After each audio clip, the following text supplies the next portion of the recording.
VNPT Quảng Ninh tổ chức trao thưởng chương trình lắp truyền hình Zing TV khủng. Phần thưởng TV Samsung Smart 43 inch 4K trị giá 13 triệu đồng. Chương trình lắp truyền hình Zing TV khủng nằm trong chuỗi hoạt động chào mừng dấu mốc 10 năm dịch vụ truyền hình đa phương tiện theo yêu cầu của VNPT. MyTV chính thức ra mắt thị trường.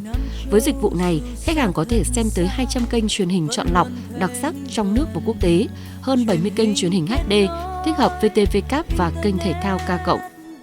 VNPT, bởi vì là VNPT có rất là nhiều lợi ích, bởi vì là khi tôi đang xào nấu ăn một cái món ăn gì đấy thôi là cũng có thể là tôi xin tốp lại là để xem lại được. Và qua mấy ngày cũng thế, qua mấy ngày thì tôi cũng xem được lại của rất là nhiều chương trình. VNPT rất là tuyệt vời ạ, không biết nói gì, xin cảm ơn. Thấy dịch vụ của bên chúng mình thì rất tốt ạ, không bị nghẹn họng giống như ngoài khách.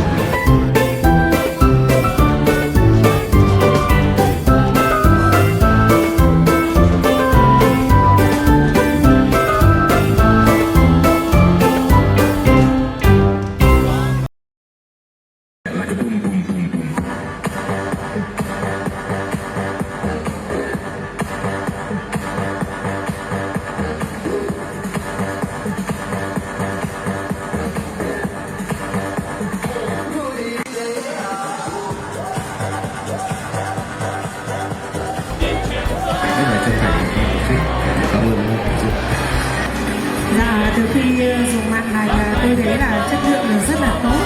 Tôi xin chân thành cảm ơn nhà hàng. Đúng là thật là bất ngờ.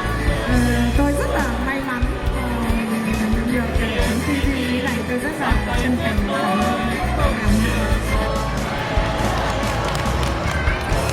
Xin cảm ơn.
Nam Châu dù xa thật xa vẫn luôn thấy gần, truyền hình kết nối internet vươn xa, cho bao vùng sâu vùng xa vượt ngàn cách ngăn kết nối telephone.